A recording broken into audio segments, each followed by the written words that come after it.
Rev up your engines!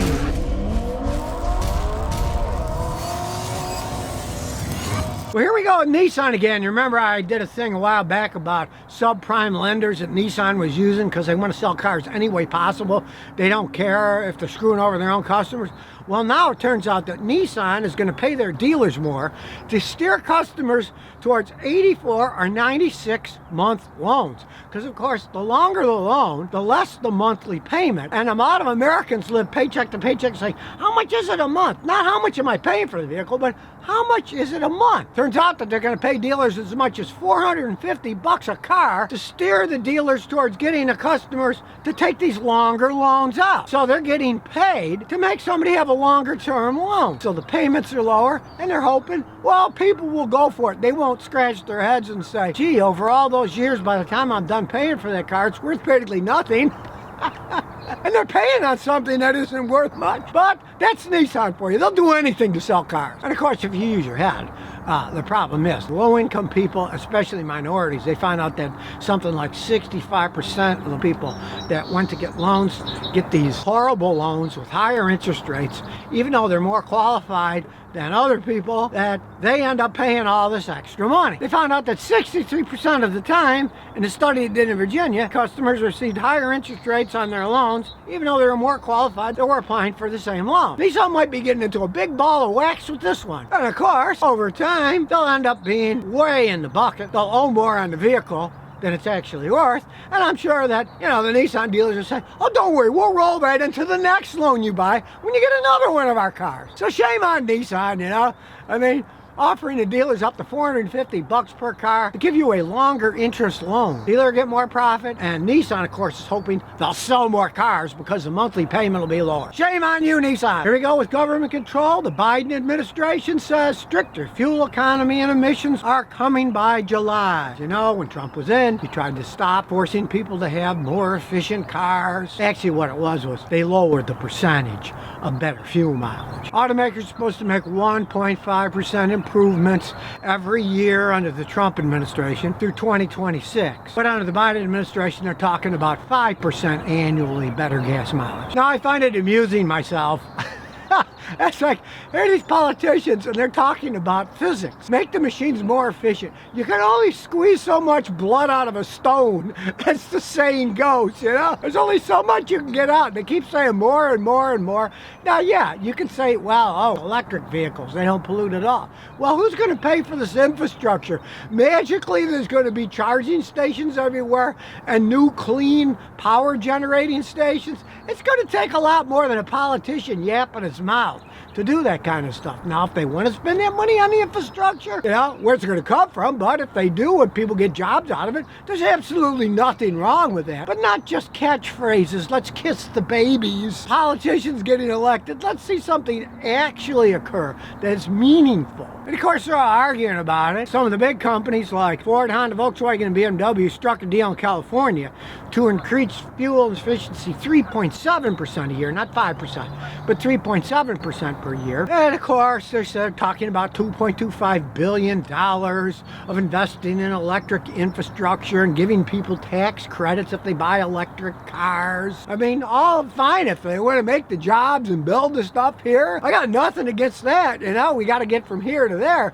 But millions and millions of people with cars, you can't just turn a switch and all of a sudden they're going to be driving electric cars around. No way. Look at all the gas stations that are out there filling people's cars with gas now. Hey, you turn that into electrification, that's going to take decades to do something like that. And as everybody knows, whenever the government gets involved in stuff, it becomes so corrupt and so inefficient. It's unbelievable. Just the other day, I'm here in Rhode Island. We're driving to a coffee shop and I see 7 cars and trucks in a row and they were cleaning the road. This was out in country road. They had 2 street sweepers, a bunch of trucks. The road was horrendous. It was full of bumps, bangity, bangity, bangity, bang. The road's falling apart, right? But they got 7 trucks cleaning the road. It needed to be resurfaced, not cleaned with street cleaners. But let's face it, that's the government for you. That's the kind of stuff the government does. They clean a road that's falling apart. They don't resurface it, they just clean it. So it'll be interesting to see what actually comes out in the long run, because like everything else the politicians say, all talk one way, in the real world usually hardly anything happens at all. Well, believe it or not, Segway is unveiling a futuristic Apex H2 hybrid hydrogen electric motorcycle, and they say it's going to be around $10,000, and they say they're actually going to make it. It's called the Segway Apex H2, obviously for hydrogen. So it'll have 80 horsepower, and it'll be able to go 0 to 62 in 4 seconds, which actually isn't that fast for a motorcycle. And it'll be able to go 93 miles an hour. So it's no screaming racing motorcycle. They got them out there that'll do 200 miles an hour. But it'll be a non-polluting hydrogen fuel cell motorcycle. They claim that they're going to deliver these things in 2023. Well, let's hope that they come out better than some of the Segways did, the original Segways. If you remember, I believe it was a Scottish guy. He bought the company, and when he bought the company, the same year he bought it, he flew off the cliff while he was riding a Segway and was killed. So, not a great history there. Now, the hydrogen canisters, they say, are going to be swappable and refillable, so you can have extra ones lying around. Because, of course, the range of these things isn't all that much. They didn't even mention what the range is going to be. The problem with these electric motorcycles as the faster you go, the less efficient the electric motors are. I tried one of those Zero motorcycles, and I mean, they said it would go 140 miles in town, going 30 miles an hour, because when you brake, it regenerates electricity and everything. When those things are going like 80 miles an hour on a highway, they had a range of 30 miles, 35 miles. They can't go that far if you go fast. They're not geared for that. They're more for tootling around. Electric batteries recharge fast, they get hot and they have to be cooled.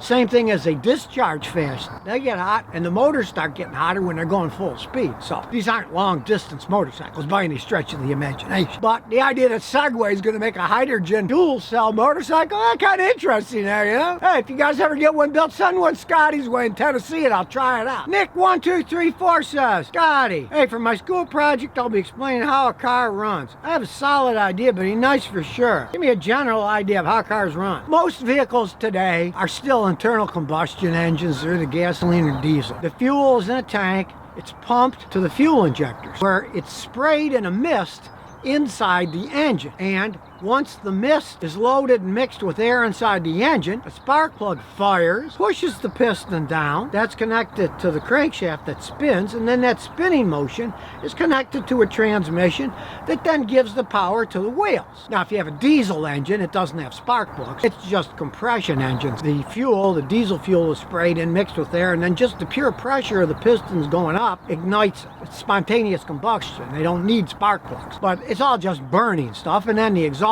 gas comes out the back, which is the pollution that people don't like. That's basically how they run. It's a pretty simple principle. You're basically riding around in a machine that creates explosions with high pressures and temperatures, and then puts a bunch of carbon dioxide and other gases out into the atmosphere as the waste gas. That's pretty much basically how our car runs. And of course, there's 4 wheels, it spins on them, it's not complicated. And if you have an electric car, it's even simpler. You generally have a battery and electric motors, just like a little toy car, and down the road they go. They're even simpler. There's not much to them. Jimmy's05 says, Scotty, I got a 1997 Chrysler Sebring convertible. My actuator on the blower quit working. I was blowing only defrost. Ordered a new actuator, put it in, and now it only blows through the dash vents. Realized that even though it's an older car, Chrysler used one of the craziest HVAC system, heating, ventilation, and air conditioning in the world. It's all computer run, even back on that old thing. And even before that, it was computer run. First, you want to find a guy like me with a dealer-level scan tool to plug it in and try to reset it. If you can reset it, great. If not, that same scan tool does bi-directional tests, and you would test, okay, is this sending a signal to here? Is that actuator working? What could possibly be going wrong? Because with such a computer, mechanics like myself can make the controller send power, see if the controller is working. If the controller isn't working, we can send power with that machine to the actuator, and then it shows whether the actuator is moving 0 to 100%. Really, it's over-engineering to its worst. Strangely enough, Mercedes-Benz copied that ridiculous Chrysler air conditioning heating system ages ago. First time I worked at Mercedes, I thought, this looks like a Chrysler system. Lo and behold, it was. They copied one of the worst systems in the world. So, find a guy like me to at least check it out and see what's going on, because those things are super complicated. They're way over engineered. 215 Nissan. Scotty, I got a 2015 Nissan Frontier S 2.5 liter 5-speed. It's a clacking noise on a cold start. It quiets down somewhat, and it seems to be audible underneath the front part of the engine. I change the oil every 3,000 to 5,000 miles. I don't drive much. The problem is,